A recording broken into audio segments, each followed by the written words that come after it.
Oil কিনবা কিন্তু বিনিময়ে আমাকে ডলার দিবা। হুম, ওটাই হলো পেট্রোডলার। হ্যাঁ?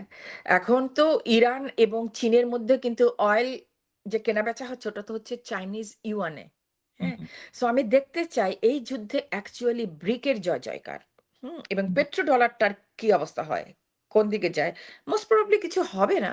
হ্যাঁ? কারণ আমেরিকা যদি ইয়া প্রেশার দিতে না মানে আমেরিকা তখন হয়তো বলবে তোমার থেকে আমি সব সাপোর্ট উঠিয়ে নিয়ে গেলাম।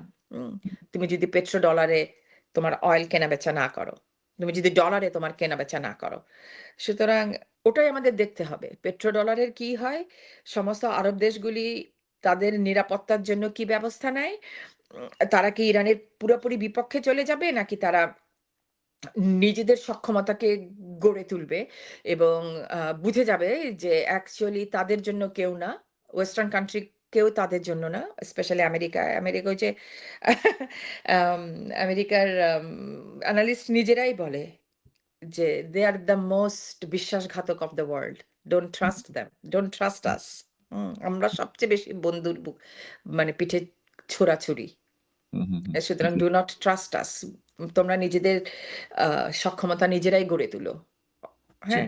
এবং হুম, এটাও আমরা দেখেছি যে ইরা অ্যা রা রাশা ওপেনলি বলেছে যে তারা ইরানকে ফল করতে দিবে না।